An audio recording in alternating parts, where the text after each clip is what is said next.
Let us stand.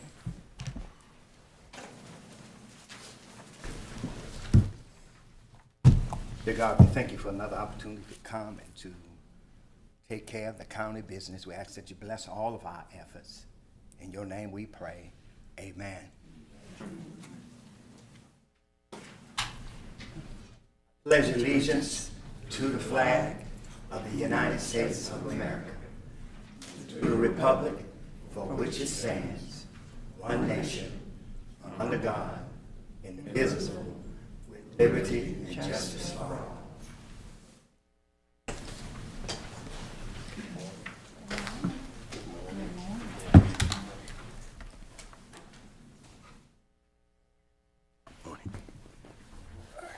Motion to consider minutes from September the 14th. So moved. Second. Been moving properly second. All in favor? Aye. Opposed? Ayes have it. So it is. Motion to open public hearing. So moved. Second. It's been motioned and properly second. All in favor? Aye. Ayes have it. So it is. Chad Phillips. Before Mr. Smith takes the podium and presents, just a little bit of background on this. I think this, well, I know this was before you all at our August meeting, and you heard the presentation and you approved it, conditioned on review of the Mansdale-Livingston Historic Preservation District. The following Monday, maybe, I don't know, it was, I think the 14th of August, they met, considered the plan, and they denied it, and you've got their letter of denial in your packet. Since that time, the Phillips have engaged Mr. Smith, and they have also supplemented their submission, and I'm sure Mr. Smith will cover what all they addressed in their supplemental resubmission. We asked, Scott and I met with two of the members of the MLHPD Commission last Tuesday and advised them of the resubmission and asked them to review these supplemental submissions, and they have declined to do so and rely on their August denial. So they're here before you today. This presentation, as I've said before, MLHPD approval and planning and zoning approval are not necessarily contingent or dependent on each other. MLHPD can deny, you guys can approve, vice versa. MLHPD can approve, you guys can deny for whatever reason.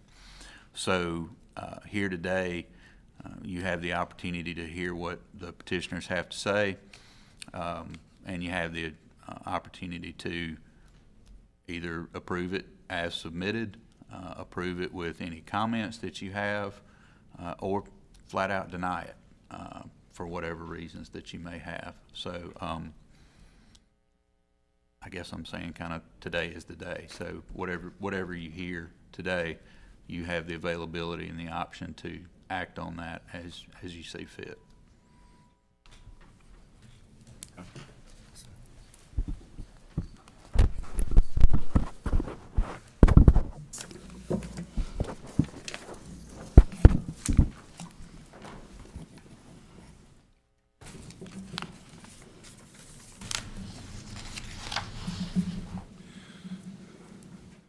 Good morning, ladies and gentlemen. My name is Steve Smith. I'm an attorney from Jackson.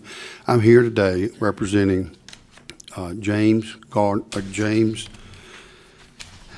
can get it right, Phillips, and Krister Gardner Phillips in their application for conditional use. Our application for this conditional use to construct an assisted living facility out in the Livingston Plan Unit Development was filed with Planning and Zoning on April 1st of this year. Our application requests the authority, like I said, to construct an assisted living facility. The name of our facility would be the Oaks Residence.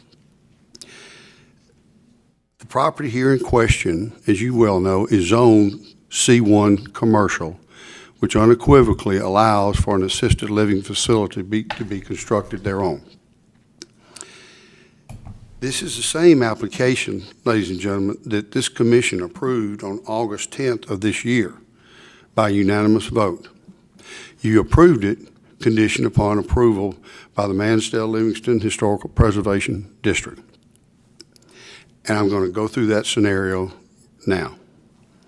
On August 14th of this year, Mansdale-Livingston took up our application, and they denied it based on two things.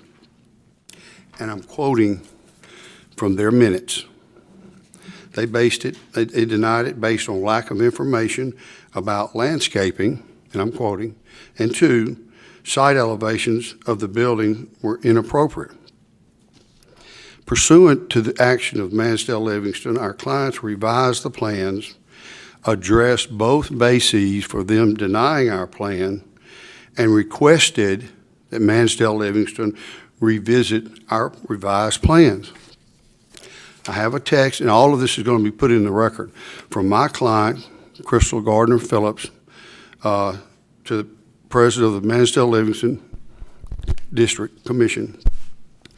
Would you please revise these, have a special meeting? This is September 11th, 2023. On the very next day, Rita wrote back, eventually saying, going forward, please correspond directly with P&Z and or the Board of Supervisors on this matter. So that's what we've done. Since that text, we have cooperated and dealt with the Planning and Zoning Department. And on April, and those texts were September 11th and September 12th of this year. We submitted a supplemental submission to the commission, laying out all of what I'm going to be telling you today. And on Exhibit 1 in our supplemental submission was filed on October 12th, 2023 with Scott Weeks, and had 4 exhibits attached there too. All of you have received a copy of that supplemental submission.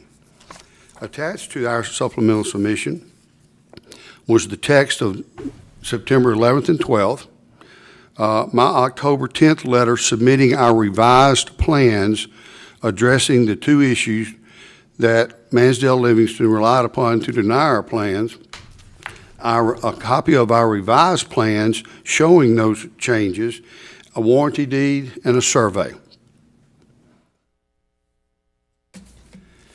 We have discussed this matter extensively with Mr. Weeks and Mr. Clark. The members of Mansdale-Livingston on October 12th, the same day we filed our set of revised plans and filed our supplemental submission, they met with Mr. Clark and Mr. Weeks. In fact, they had just completed their meeting when I had appeared here and filed our letter and set of supplemental plans. The very next day, I got an email from Mr. Weeks stating that there are 6 things that Mansdale-Livingston has put in issue. We received those. We looked at them. We immediately revised that was Friday, October the 13th. On Monday, October the 16th, we revised our plans and met every issue that they had raised in the meeting on October 12th with Mr. Weeks and Mr. Clark. The issues they raised were setbacks on one side of our property being 10 feet versus being 50 feet versus 10 feet. Well, since one side of our property is next to commercial zoning, under the ordinance, we're allowed to have a 10-foot setback. I verified that with Mr. Weeks and Mr. Clark. They had another issue, front setback will be an 80-foot buffer zone. We have a 35-foot setback plus an 80-foot buffer zone, so we meet that requirement. I verified that with Mr. Weeks and Mr. Clark. Please specify the number of plants and the type.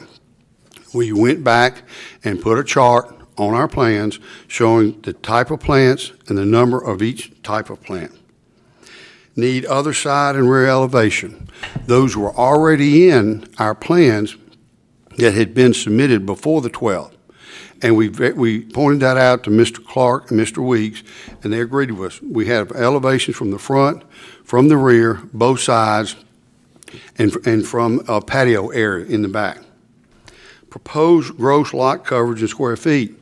That was on page 1 of our plans to begin with. That square footage is in our supplemental presentation and on the face of our plans. If dumpsters used, show detailed enclosure and materials.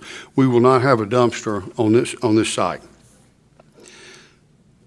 On April 16th, that Monday, I provided Mr. Weeks, Mr. Clark, a letter stating each of the 6 revisions we made on our plans and stated each page on which each revision was done. We set it out as plainly as we possibly could. That was October 16th. On October 17th, we had not heard from Mansdale Livingston. They had received a copy of our revised plans with the 2 revisions they originally relied on to deny us, and the 6 additional revisions they requested. We had met every one of them, and they were on the plans. Mr. Clark wrote Mansdale Livingston and asked them whether or not they were going to meet to review the revised plans. He said, please confirm as soon as possible as the Phillips site plan is set for review by the Planning and Zoning Commission on Thursday, October 16th. The very next day, October 17th, that was Tuesday of this week, Rita McGuffey writes back, gave a little bit of a history. I've now canvassed the MLHPD Commission members, and we do not have a vote to revisit the Oaks. Therefore, MLHPD will stand on our August 14th, 2023 decision. So, ladies and gentlemen, the long and short of this situation as it stands today is this. We have met every request and addressed every issue addressed by MLHPD. There's nothing left on our site plan to be done. We're also totally compliant with the site plan provision of your zoning ordinance. Mr. Weiss can verify that, and Mr. Clark can verify that. And if you don't believe me, I implore you to ask them, because we've met with them and dealt extensively with them, just like Ms. McGuffey said for us to do after their initial denial. We can't do any more than what we've done. And we submit to you today that we are fully compliant with the Madison County zoning ordinances in every respect. Section 805 dealing with conditional uses, Section 807 and 809 and 810 dealing with site plan review.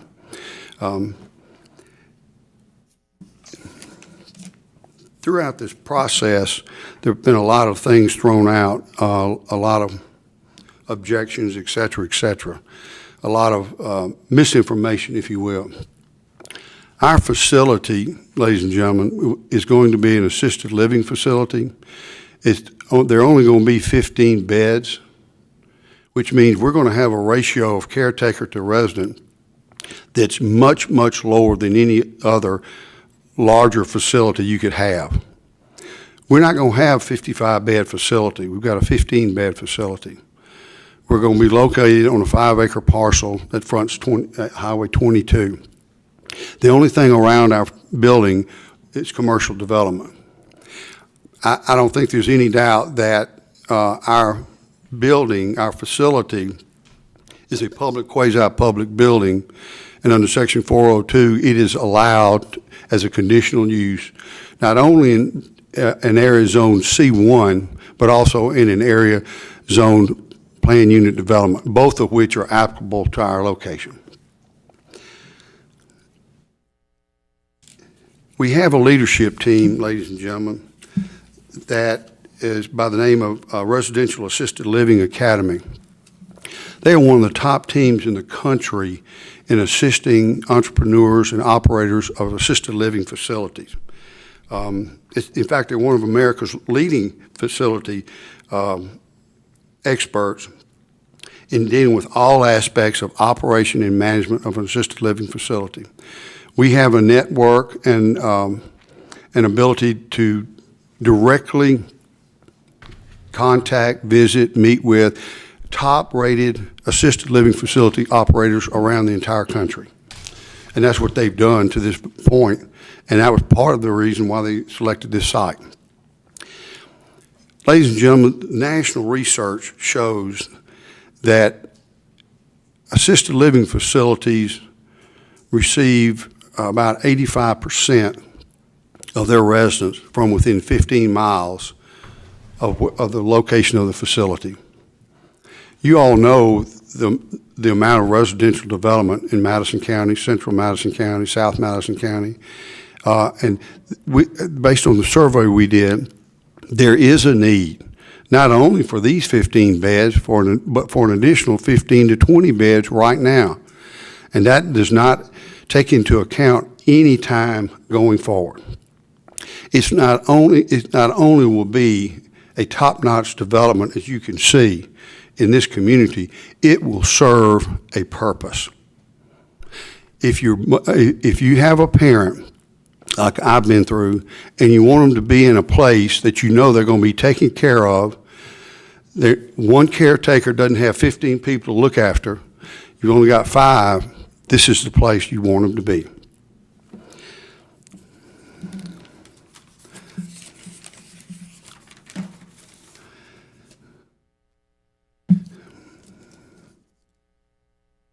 When you talk about regulation of our facility, I want to show you how we'll be regulated. Of course, we will get a license from the Mississippi State Health Department. We will have to submit a plan and meet all the criteria they require. There is a state law, it's 431113, and there are standards that have been established by the State Health Department. And I've got 40 pages of regulations that we will have to meet in the construction, operation, and management of our facility. And they are entitled Minimum Standards for Personal Care Homes Assisted Living. Now, there's another set of standards that deals with minimum standards for personal care, personal residence living homes. This is assisted living regulations. Very specific, very extensive. But ladies and gentlemen, I've also heard that there were comments made about how no one expected or could imagine how an assisted living facility could be located at Livingston Plan Unit Development. It's out of character, doesn't go with surrounding architecture. But you know, what I found was that when the Livingston Township PUD was first created by the Board of Supervisors, the PUD was approved, it was appealed to the Mississippi Supreme Court, and the Supreme Court upheld the rezoning of the PUD. There was an architectural rendering of what the Township of Livingston would look like. There's not a plat, and this is not a plat. And there's no plat that's ever been filed of the Livingston Township development. But this is the original architectural rendering. And all of those homeowners in Chestnut Hill and all the other property owners around this have known about and have copies of this architectural rendering. And that's been since 2010. I just want you to know that on this original architectural rendering, up here, which represents our property, our 5 acres, it has on this architectural rendering, active senior retirement. So it's been planned ever since the PUD was developed. Ladies and gentlemen, we submit that, and I implore you to ask Mr. Weeks or Mr. Clark.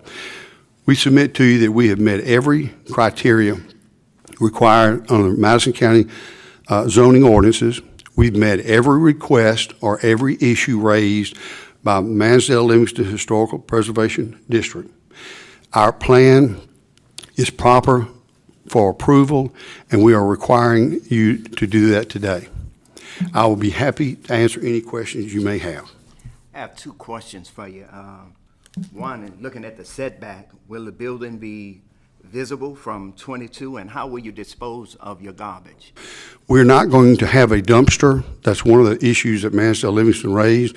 We'll have separate garbage cans to be handled, receptacles to handle that. And we will be seen from 22. This is our property here. This is Highway 22. This is Highway 463.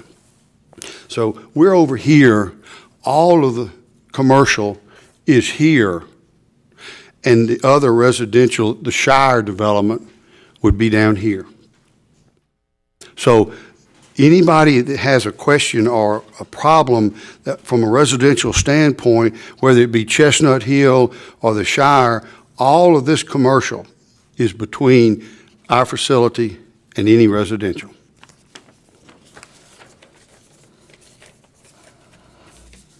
Any other questions? I do have a couple of questions. And I asked Andy this earlier because I've went back and read all the minutes from every time we've discussed this, deeds, everything forward. And my understanding, I'm just not clear if that we had the evidence where the actual Greaves, the grantors in the 2007 deed, revoked those covenants from 2007, and I'd like that discussed, actually. Yeah, I can address that. If you look back historically in the land records, the Graves had this property for quite some time. There was a time when they conveyed that with deed restrictions, not to the Phillips. I'm talking about historically, other people conveyed it with deed restrictions that it would only be used for residential purposes, only houses 2,400 square feet, I believe that's what it was. That property changed hands. I think it actually maybe went back to the Graves at some point. But there is clearly in the records, the land records, a termination of the prior covenants. And by that I mean the restrictions as to residential use and the square footage minimum.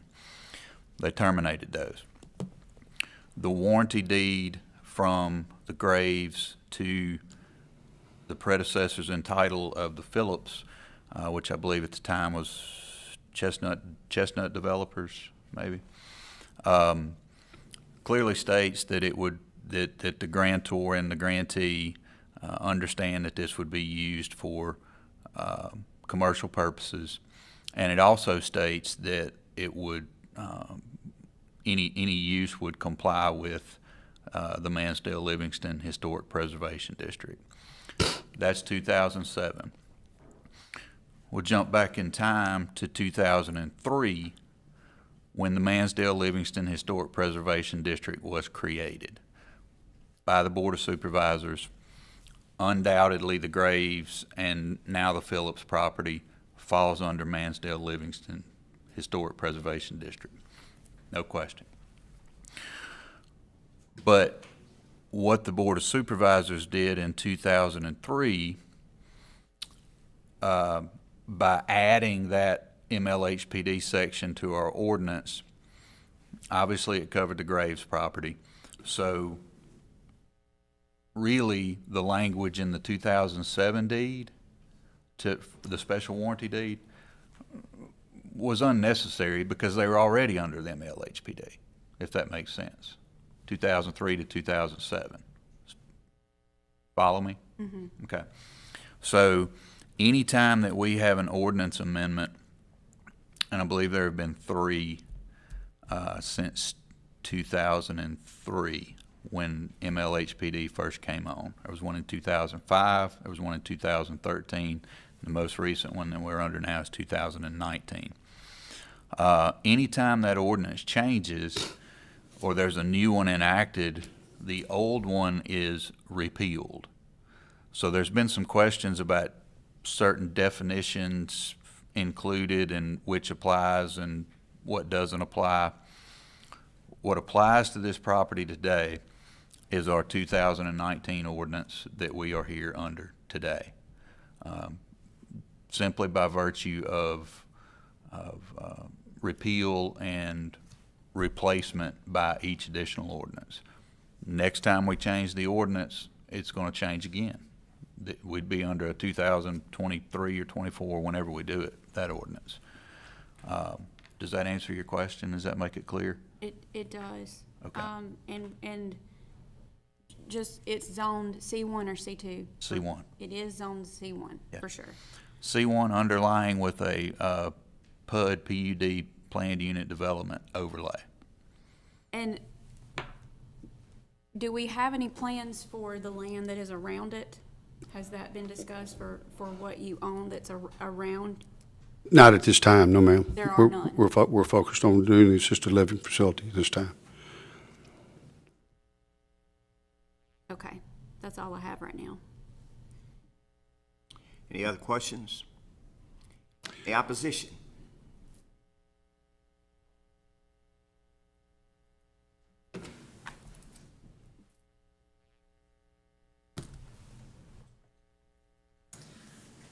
Good morning. Morning. My name is Greta Barber Mills. I'm one of the adjoining property owners to the Phillips land, along with my sister and our brothers. As landowners, we have many concerns over the Phillips proposal to build an assisted living home, personal care facility at the Livingston Township, and we ask that this not be approved based on the following reasons. Number one, the Phillips land specifically is subject to the provisions of the Mansdale-Livingston Heritage Preservation District based on the 2007 deed in their change of title for a period of 50 years. And there has been some disagreements about that. But the 50 years are clearly not over, and the Phillips are proceeding ahead anyway without the approval of the Preservation District, which they are obligated to have. Their proposal for a personal care home has been denied by the district for many reasons. As a reminder, one of the district's many objectives is to protect the integrity of the area and encourage architecture, premium architecture for new construction. Their proposed architecture does not meet the standards of the Preservation District and would be out of harmony with the structures that are there already. Number two, the unspecified definition of a personal care home is worrisome to us because of the vagueness. A personal care home could open the door to unwanted services. For example, one of the definitions of the personal care home from the Mississippi Department of Health means any facility operating 24 hours a day, 7 days a week, accepting individuals who require personal care services or mental care services. We have to ask, would this involve drug rehab, alcohol rehab? We have no way of knowing what type of care this facility may lead to and do not want to leave that door open to see. Number three, the Preservation District expressly prohibits overnight occupancy other than residential. No hotels, no apartments, no inns. The Phillips proposal would accommodate 15 to 30 occupants in addition to staff, which is in complete violation of the Preservation District's rules. Ladies and gentlemen, everybody in this room knows that these are apartments. 30 people living under the same roof for an extended period. Why have rules if they're not going to be followed? we ask that the standards of the Preservation District be upheld. Fourth and lastly, all of the current businesses at the Livingston Township have met the district standards, which have contributed greatly to the township's beauty and charm and enhanced the real estate value of the surrounding property, including the Phillips. As many of you know, Livingston has a long, rich history. It was the county seat of Madison in 1824, and it was built near the Livingston Springs. While the Phillips will certainly benefit from this rich history and many efforts that have gone on before them, there appears to be a general disregard to adjoining property owners and the businesses. This is based on the building materials proposed, the lack of adequate landscaping, and even a lack of a proper buffer zone between their facility and the adjoining land. The Phillips seek to be part of Livingston's haven of high standards, but at the same time, they themselves are unwilling to meet the same standards, which they are obligated to meet. For these reasons, we ask that their petition is denied. Thank you. Excuse me, you said 30 and they were saying 15. Sir, 15 to 30 occupants. Oh, they're saying 15. It is 15 only. Okay. And we're regulated by the state of Mississippi at that. We can't have more than 15 with what we're doing. All right. Would these be double beds, single beds? Speak in the mic if you. Okay. 15 Okay. apartments. Single Ma- beds with private bathrooms. What, Oh. yeah. I'm sorry. We're live streaming, and a lot of times, people can't hear from that are watching on, so let's, if we can, speak into the microphone and They are proposing a facility for 15 occupants, including staff, 24 hours a day, 7 days a week. And we are opposed to that. The district does not allow for overnight occupancy. Okay. Ma'am, I didn't get your name. I'm Greta Barber Mills. Greta? Greta, G-R-A-T-A. Greta, I'm sorry. Thank you. Thank you.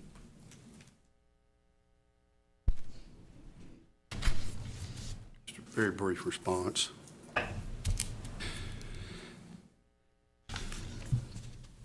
You know, when you practice law, you learn that you have to be able to prove things that you say, prove things that you assert, prove defenses that you assert. With all due respect to Ms. Mills, she brought nothing before you today that had any substance or that she can prove. In fact, everything I think she listed as a reason not to approve it, we have already debunked. In fact, the Historical Preservation District gave 2 reasons on the front end to deny it, 6 more reasons on the back end, and we've met every one of them. Stop and ask Mr. Weeks and Mr. Clark if that's not absolutely the truth. There are no other reasons out there left that we have not met with our plans. It's just going to be a 15-bed facility only. We're totally regulated by the state of Mississippi. There's not going to be alcohol rehab or anything far-fetched like that. And to say it's apartments, ask Mr. Clark. He wrote a 5-page letter to people and said it's not a condominium, it's not an apartment, it's not a boarding house. It's an assisted living facility, which is specifically addressed in Madison County's ordinances and specifically allowed on this property to operate. In fact, an assisted living facility or a convalescent home could be located as a conditional use in any zoning district in the county. Am I right, Mr. Clark? That's correct. Yeah. So the facility is proper. I don't think this violates anybody's integrity or doesn't go with the community. That's exactly what it's going to look like. We're going to be hell for it to look like that. The hours of operation on our facility are going to be less than allowed under the Mansdale Livingston Preservation Historic District. Their hours of operation are 6 to 9, 6 a.m. to 9 p.m. Our going to be 8 to the open public, 8 a.m. to 8 p.m. I don't know what else we can say or do, but I do submit to you, the proof before you today is that we comply with all the Madison County zoning ordinances, and that we are entitled to have our conditional use approved, and we ask this commission for that action. Thank you very much.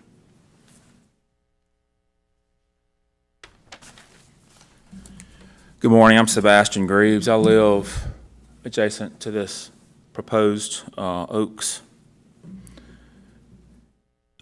I have a background in title. I run title for timber companies, oil and gas companies, real estate developers. When we were approached by the developers of Livingston in 2007, we contributed this acreage to the town, subject to restrictions. I have several copies here, 2 copies if anyone would like it, of what these restrictions say. This property is subject to those restrictions. So when I'm running title, I have to tell the company, this property has restrictions that you have to abide by. There are legal issues here. Legally, this property is subject to the standards of the Mansdale overlay. Zoning is a separate issue. There's a legal issue, there's a zoning issue. The standards are spelled out in the document that Mr. Clark spoke about. Boarding houses are not allowed, apartments are not allowed, multi-family residences are not allowed. So these are restrictions on the property that have to be abided by. If you look at that, you will also notice that the overlay has additional authority to grant general descriptions. I think a boarding house is an older term. There was a Board of Supervisors resolution some decades ago where boarding house was defined. If you're paying for a room and a meal, it's a boarding house. I can't believe we're actually up here arguing what an apartment is. We know these are apartments. We know this is a boarding house, or we know this is not a single-family dwelling. Now, someone can get up here and say whatever they want, but we all know what that means. And if you look at the overlay at the Mansdale Livingston's charter, you can see that. Very specific. Any of those 3 definitions, this proposed Oaks would be in violation of. I would like to know, when you go into an area and you want to rezone it, I think you have to look at what restrictions are in place.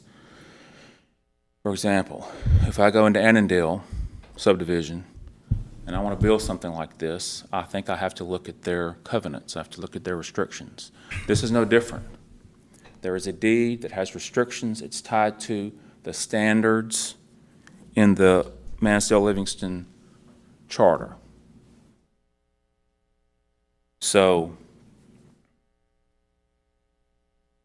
approval of the Mansdale overlay has not been given, and the standards that are listed, this would be in violation of.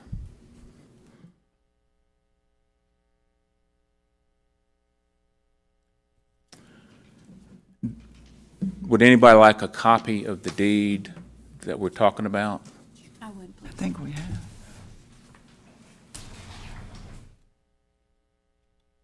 I'll take one if you'd like to have those added to these minutes. I would. Okay. Thank you.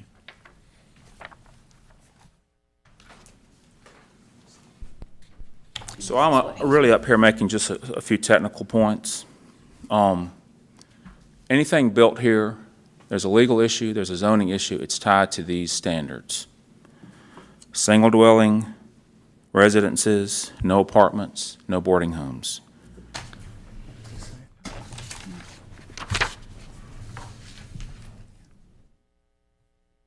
Thank you. I'd like to follow up very quickly, if I may. Mr. Smith said he doesn't know what else to do about their proposal. Well, what they can do is get the approval of the Mansdale Preservation Historic District, which they have not done. Repeatedly, they have not done that. I would say he should start with that. Also, for Mr. Clark to suggest that these are not apartments or splitting hairs, and to suggest that we no longer have covenants that need to be upheld on our property, we simply disagree. Thank you.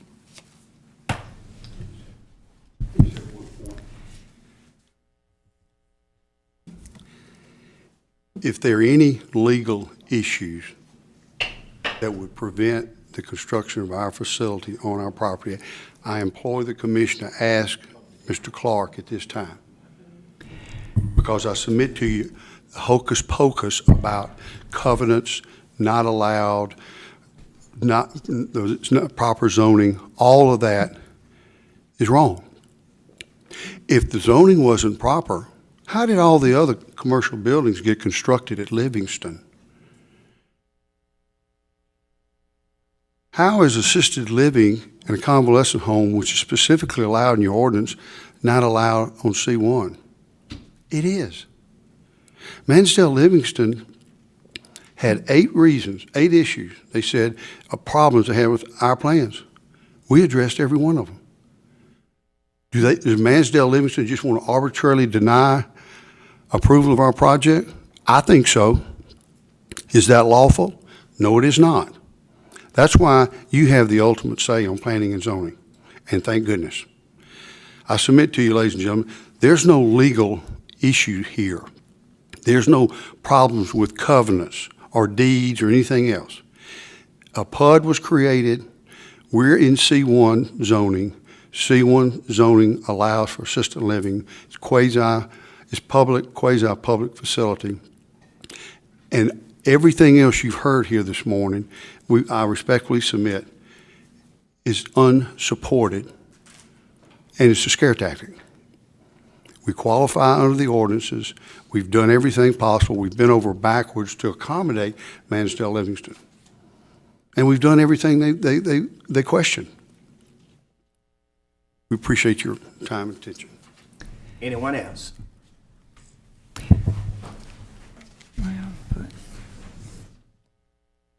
Thank you. Just one quick answer. This is absolutely a legal issue. When you have in a deed building restrictions, they must be abided by. Right now in Clark County, Mississippi, I took some oil and gas leases for a company. The company said you can't drill on the land, so we have to drill on offset acreage. We can't ignore that. Building restrictions are absolutely valid and they're absolutely legal. Thank you.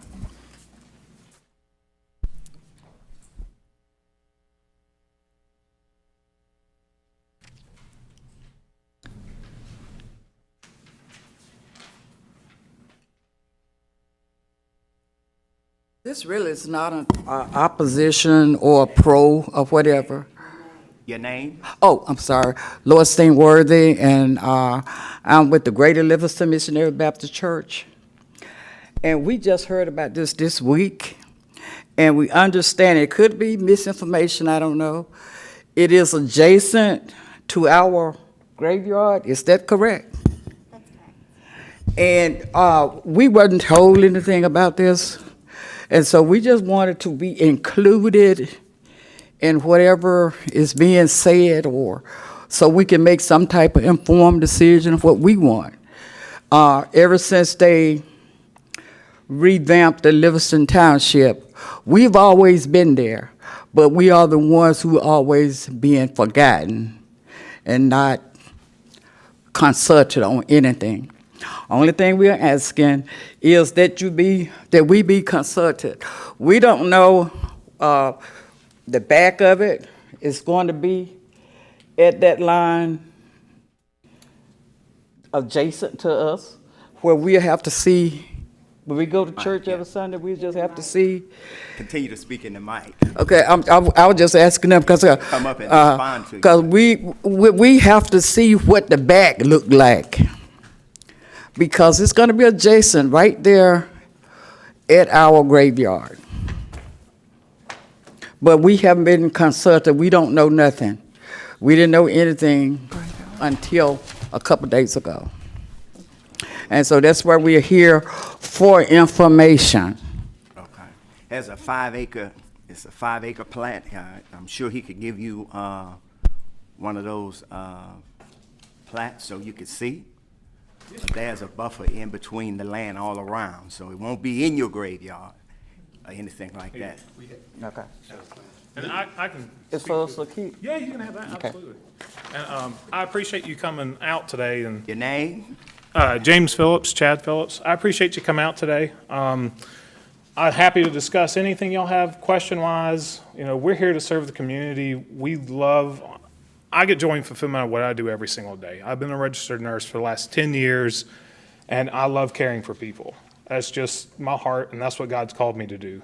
That being said, it's not a true rezoning, it's a conditional use. So what we did was abide by the planning and zoning. What they laid out was, putting up a sign for X amount of days, running ads in newspapers. That was done back in April. I'm sorry if y'all didn't see it. It's been a long process. But that being said, we have met the requirements for, telling everybody. I'm sorry if y'all didn't see the sign or didn't see the newspaper article, but I'm an open book. If y'all have questions, I'd love to answer them. It's not a problem at all. I have one question for the Livingston, whoever represents them here today. If they met all your requirements, what else it is that they need to meet?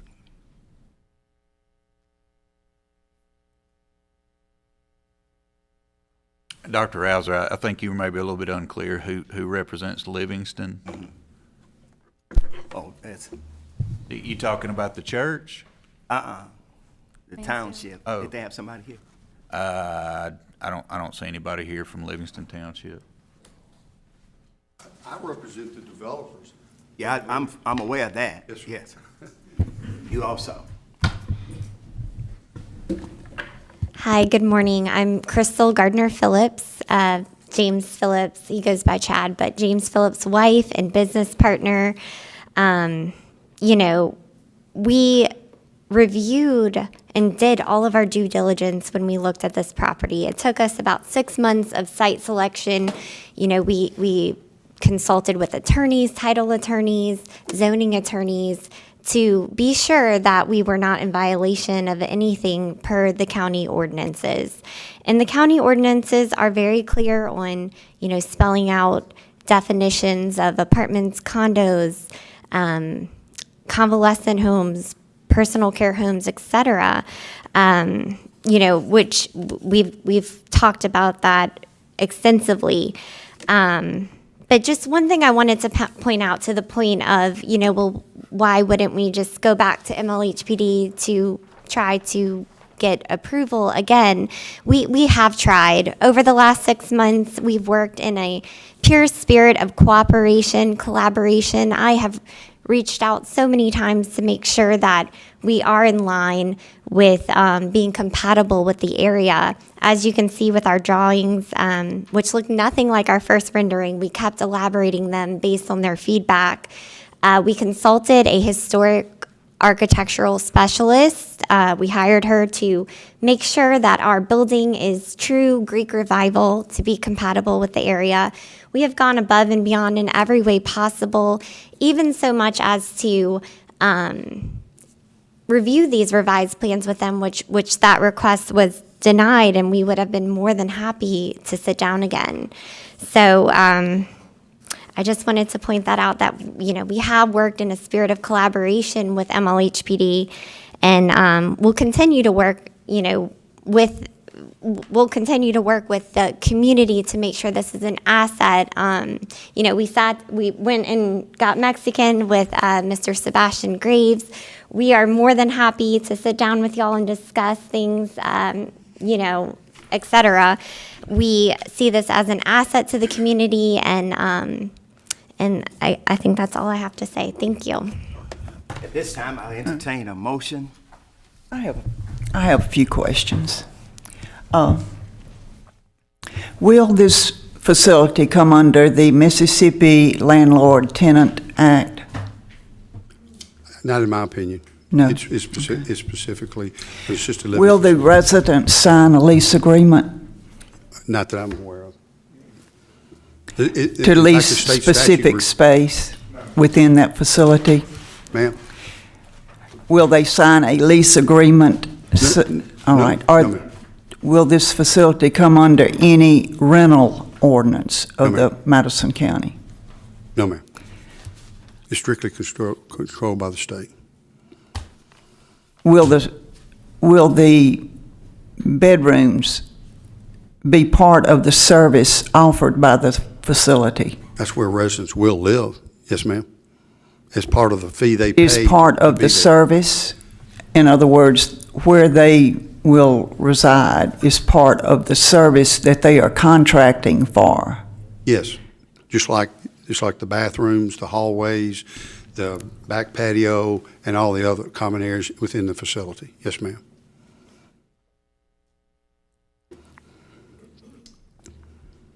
Any other questions? All right. In the operation of your facility, the residences will not be signing an agreement to specifically take care of any space within that facility. No, ma'am. That's part The- of what they pay for. The Have somebody else. facility will be contracting to take care of the residents and offering services, one of which is sleeping facility. That's correct. Yes, ma'am. Again, all of these things you're asking about are controlled by the state health department regulations. Exactly. Specifically. Yes, I ma'am. understand.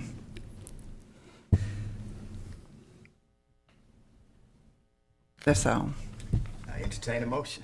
May I make one statement, please? I'm Rita McGuffey. My name is Rita McGuffey, and I'm with And in the mic. Rita McGuffey. I'm sorry, I've got sinus stuff. Rita McGuffey, and I'm with the Mansdale Livingston Overlay Commission. And I just wanted to address the fact that our request for the petitioner to approach Scott Weeks with Planning and Zoning first on anything is just the standard operating procedure that we're supposed to go by within the county, and we were just following the rules on that. And, I just wanted to make that abundantly clear because, we were just doing what we were supposed to. Okay. I have a question, Rita. Yes, ma'am. You're standing by your original decision of your commission? Yes, ma'am. And I think from the documentation today, they have met the requirements. Is there a possibility that you would reconsider that? What we met with Andy Clark and Scott Weeks, and it was last week when we found out that there was information coming in. I had asked Mr. Clark whether what the county considered this, since we had already voted and sent in our recommendations to everyone. We have, we met with these petitioners on 4 different occasions. And, the petitioner is the one that called for us to vote, and asked us to please just vote and say yes or no. So we did, and it was a denial. And we were very concerned with procedurally, to go back, because Mr. Clark did not feel that this was a new submittal that they were putting in, so it wasn't like something totally different that they were coming back with. So, as if we started the process all over again, and it was not a reopening of something that we had already voted on and done. Procedurally, that put us in a very awkward situation according to, you know, how we are supposed to proceed during our meetings and under Robert's rules. And, you know, I went back, since we always vote by, all of the commission's vote is the vote, you know, is our vote. And so I felt like all those people who had, you know, spent hours and hours and hours meeting with these folks, you know, we definitely needed to have input as to whether they, since it was kind of a muddy thing, not clearly defined, either procedurally. Well, I think they presented a plan before, and then you all asked for certain things. They met them, then you added some more, and they met that, and then certainly they have met all of our requirements, so I don't think there's anything else to do but us to vote. And then there's Yes, sir. always opportunity for you to appeal whatever decision. Yes, sir, is made. and definitely, it is, it's one of those things that, you know, all of the things that were asked for had been asked for at each juncture, you know. And we had gone over everything so much with them. And, you know, when we were asked to take a vote, we specifically asked, is this your complete and final presentation? And they said yes. So, you know, there again, that's in our minutes that we have to go by. So procedurally, you know, it put us in a very, very hard position. And the other members of the commission decided that there were so many possibilities for, you know, getting everything that needed to be addressed. And just, you know, they decided that in this particular case that we should stand by our vote from before. Excuse me, I'm sorry. But I just wanted to clear all that up, and just for the record. So, but thank you so much for letting me speak. This time we'll entertain a motion. I move that the application for conditional use for assisted living or personal care facility be approved. Second. It's been moved and properly second. All in favor? Aye. Aye. Ayes have it, so it is. Mr. President. Mandy, did you vote? Are you going to vote? Are you going to recuse? I have to, I'm not recusing. I don't vote yes. I have to stand by the Mansdale Livingston district and the concerns of the residents around, so that's my vote. So, well, wait a minute, we didn't be clear. Is that a no? That's a no for Okay, me, all right. yes. Mr. President. Yes, sir. Y'all approved the conditional use. Yes, sir. Also, the site plan is involved too, Yes, sir. so you need to. Okay, I amend my motion.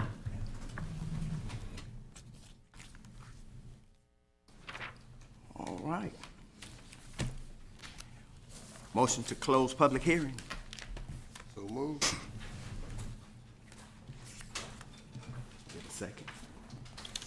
Second. Motion and second. All in favor? Aye. So it is. Motion approved, for no, we gotta meet tomorrow. Okay. All right. So we're gonna do two things. We're gonna set, September's date and also tomorrow. November date. Sir? November date. November date. Yeah. Yeah, that'll be done tomorrow. Oh, done tomorrow. Okay, good. So what we're doing, just so everybody's clear, we're adjourning this meeting until tomorrow. We have a special called meeting for a matter for Makita. So we'll adjourn today until, or recess today until tomorrow morning at 9 o'clock, where we'll take up that day's agenda. To adjourn till tomorrow. To recess. So moved. Second. Adjourn.